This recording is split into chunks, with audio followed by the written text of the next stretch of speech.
Hi everyone, कैसे हो? उम्मीद करता हूँ आप सभी अच्छे होंगे। स्वागत है आपके अपने परिवार रन क्लासेस फॉर यू में। आज हमारे रन क्लासेस फॉर यू परिवार में 4000 सब्सक्राइबर कंप्लीट हो चुके हैं। यानी ये अब छोटा परिवार नहीं है, 4000 परिवार चलते हैं इससे। तो आप सभी का तहे दिल से शुक्रिया। इसी प्रकार आप हमें सपोर्ट करते रहिएगा, ठीक है। और मैं आपको जो भी आपने अपना लक्ष्य बनाया जीवन में, उसको हम हासिल करवा देंगे आपको, ठीक है। तो बस आप वीडियो तक अंत तक बने रहिएगा, ठीक है। तो एक बार फिर से आप सभी का तहे दिल से शुक्रिया। चलिए शुरू करते हैं आज का महत्वपूर्ण सेशन। आज विज्ञान के हम 20 MCQs लेकर आए हैं जो आपके बोर्ड एग्जाम में आने वाले हैं। तो चलिए शुरुआत कर लेते हैं आज हम पहले प्रश्न से। तो बोला गया, इनमें से कौन सा दर्पण वस्तु से छोटा व आभासी प्रतिबिंब बनाता है? कौन सा दर्पण है जो वस्तु से छोटा आभासी प्रतिबिंब बनाता है? समतल, अवतल, उत्तल या उपरोक्त तीनों? तो बताइएगा इसका सही आंसर क्या होने वाला है। तो सही आंसर आप सभी को बताना है और आप चेक करते चलिए कि वास्तव में आप लोगों ने कितने सही सवाल किए हैं। तो इसका सही आंसर क्या होने वाला है? तो सभी बच्चे बता रहे हैं कि इसका आंसर हो जाएगा सर उत्तल। क्या हो जाएगा? उत्तल। उत्तल दर्पण आपका वस्तु से छोटा और आभासी प्रतिबिंब भी बनाता है। बिल्कुल सही आंसर कर रहे हो, ऑप्शन नंबर सी इसका सही आंसर है। नेक्स्ट बोला गया, अवतल दर्पण का प्रयोग किया जाता है सेविंग दर्पण में, वाहन के अग्रदीपों में, सर्च लाइट में, उपरोक्त सभी। तो बताइएगा सही आंसर क्या होने वाला है। अवतल दर्पण का प्रयोग कहाँ करते हैं? हमने आपको ट्रिक बताई थी, हेलो दोस्तों सुबह शाम ट्राई करो। तो आपका सेविंग में भी होता है, वाहन के अग्रदीपों में भी होता है, सर्च लाइट में भी होता है, तो उपयुक्त सभी। तो अवतल दर्पण का जो प्रयोग होता है वो कहाँ होता है? आपका उपयुक्त सभी, ठीक है। ऑप्शन नंबर डी जो है इसका सही आंसर है, ठीक है। तो उम्मीद करता हूँ आप लोग समझ पाए होंगे, ठीक है। Option number D. इसके बाद आपका तीसरा प्रश्न बोला कि आंखों में प्रवेश करने वाली प्रकाश की मात्रा को नियंत्रित करता है? परितारिका, पुतली, श्वेत मंडल या सिलेरी पेशियाँ? तो आंखों में प्रवेश करने वाली प्रकाश की मात्रा को नियंत्रित करता है, कौन करता है? तो आप सभी बोल रहे हैं सर पुतली। पुतली कौन बोल रहा है? पुतली। बिल्कुल सही आंसर है आपका क्या? पुतली, ऑप्शन नंबर बी, ठीक है। चलिए इसके बाद चौथा बोला कि एक माइक्रो ओम का मान होता है 10⁻⁻9 ओम, 10⁻⁻6 ओम, 10⁻⁻3 ओम या 1 ओम? तो एक माइक्रो में कितने होते हैं? तो वो होते हैं, आपके सभी बच्चे बता रहे हैं 10⁻⁻6। क्या बता रहे हैं? 10⁻⁻6 बता रहे हैं। बिल्कुल सही आंसर है आपका, ठीक है। एक माइक्रो ओम में 10⁻⁻6 ओम होते हैं। इसके बाद पाँचवा प्रश्न बोला गया है कि 5 ओम प्रतिरोध तार को 5 बराबर टुकड़ों में काटने पर टुकड़े का प्रतिरोध होगा?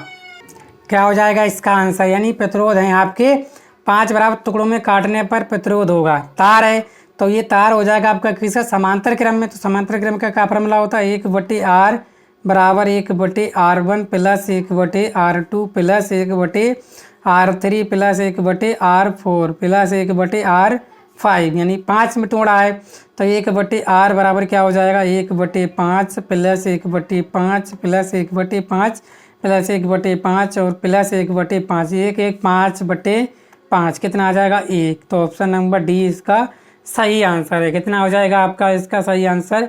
ऑप्शन नंबर डी 1 ओम। इसके बाद छठा प्रश्न बोला गया है, देखो 5 ओम का प्रतिरोध है, आप 5 बराबर टुकड़े करोगे तो टुकड़े का प्रतिरोध क्या हो जाएगा?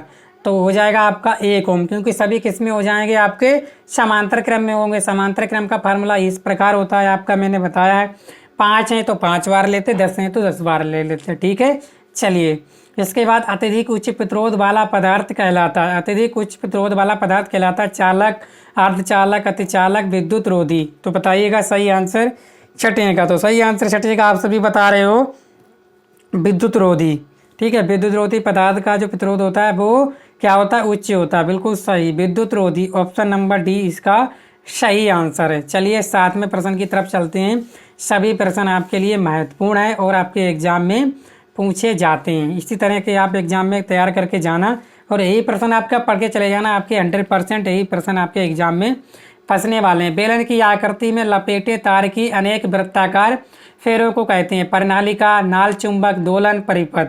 तो बेलन की आकृति में लपेटे तार की अनेक वृत्ताकार फेरों की संख्या को कहते हैं।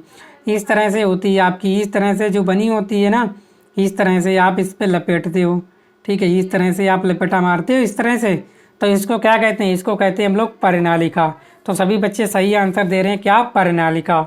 ऑप्शन नंबर ए 7वें का बिल्कुल सही है। 8वां, एक संकर क्रॉस का जीन प्रारूप अनुपात होता है 3:1, 1:2:1, 1:2:1, 9:3:3:3:1। तो बताइएगा एक संकर क्रॉस का जीन यानी कि एक संकर क्रॉस का जीन अनुपात क्या हो जाएगा, वो हो जाएगा आपका 1:2:1। Option number D clear answer है। इसके बाद मादा लिंग हार्मोन कहलाता है एंड्रोजन, इंसुलिन, एस्ट्रोजन या इनमें से कोई नहीं।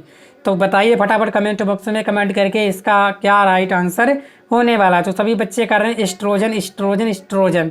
9 का आंसर कर रहे हैं आप सभी एस्ट्रोजन, सी विकल्प बिल्कुल सही आंसर है आपका ऑप्शन नंबर सी। इसके बाद 10वां बोला गया खंडन द्वारा अलैंगिक जनन होता है अमीबा में, ईस्ट में, स्पाइरोगायरा में या फर्न में। तो खंडन द्वारा अलैंगिक जनन होता है, ठीक है, किस में होता है, अमीबा में, ईस्ट में, स्पाइरोगायरा में या फर्न में। 10वें का सभी बच्चे आंसर कर रहे हैं सी स्पाइरोगायरा, बिल्कुल बिल्कुल सही आंसर है आप सभी का। ठीक है, 1-2 बच्चों के गलत हो रहे हैं तो वो भी आप सुधार कर लेंगे, इसके बाद आप दोबारा ऐसी गलती नहीं करेंगे। इसके बाद पतझड़ से संबंधित हार्मोन होता है ऑक्सीन, जिब्रेलिन, एस्बिसिक या एथिलीन। बताइएगा क्या हो जाएगा इसका, ऑक्सीन हो जाएगा, जिब्रेलिन, एबिसिक अम्ल या एथिलीन। ठीक है, पतझड़ से संबंधित हार्मोन है जिसमें आपके हार्मोन की कमी से पतझड़ यानी पत्ते झड़ जाते हैं। तो कौन सा है इसका सही आंसर, इसका भी बच्चे सी आंसर दे रहे हैं। चलो सही है आपका, बिल्कुल अच्छा कर रहे हो आप सभी। उम्मीद करता हूँ अगर ऐसे ही तैयारी करते रहे तो 90+ से एबव अंक आने वाले हैं। चलिए 12वां, बोमेन संपुट किसका भाग होता है, उदर का, यकृत का, अग्नाशय का या वक्र का। ठीक है, बोमेन संपुट किसका भाग होता है, ठीक है, 12वें का सही आंसर आप सभी बताइएगा। तो 12वें का सभी सही आंसर दे रहे हैं उदर का, सॉरी दोस्तों, ठीक है, ये गलत आंसर दे रहे हो, ये होता है आपका वक्र का। वक्र मतलब किडनी का होता है, ठीक है, किसका होता है, किडनी का। ठीक है, बोमेन संपुट किसका होता है, किडनी का, याद रखेंगे। ठीक है, इसके बाद रुधिर है एपिथीलियम उत्तक, पेशीय उत्तक, संयोजी उत्तक या तंत्रिका उत्तक। तो रुधिर क्या है, तो रुधिर आप सभी जानते हो ये होता है आपका संयोजी उत्तक। क्या है, संयोजी उत्तक। ऑप्शन नंबर सी बिल्कुल सही आंसर, सही कर रहे हो आप सभी। ठीक है, चलिए 14 प्रश्न देखते हैं हम लोग।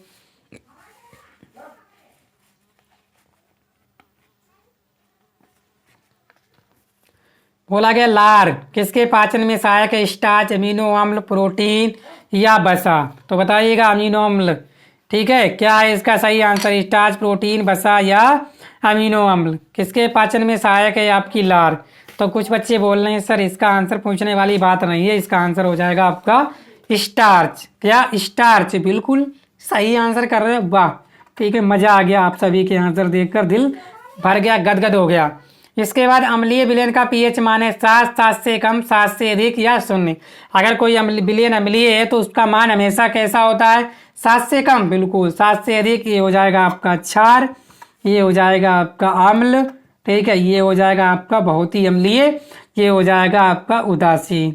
तो इसका जो आंसर दे रहे हो आप लोग बी बिल्कुल सही आंसर है। ठीक है, क्या होना चाहिए, अम्लीय विलयन का पीएच मान 7 से कम होना चाहिए। इसके बाद बेकिंग पाउडर को गर्म करने पर कौन सी गैस निकलती है, सही है, carbon monoxide, sodium carbonate, CO2, carbon dioxide या ऑक्सीजन।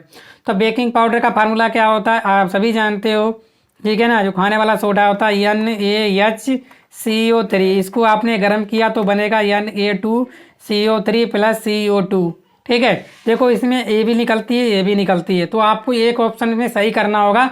अगर आपका ए वाला है तो ये वाला आपका सही आंसर है। ठीक है, अगर ये वाला नहीं है तो आपका CO2 जो है बिल्कुल सही आंसर हो जाएगा। ठीक है, याद रखना ये कन्फ्यूजिंग वाला सवाल है, अगर पेपर आपका टफ बनाना होता है तो इसी तरह के सवाल आपको देता है। इसके बाद लोहे पर जंग लगना किस प्रकार की प्रक्रिया है, ऑक्सीकरण, अपचयन, ए और बी दोनों, इनमें से कोई नहीं।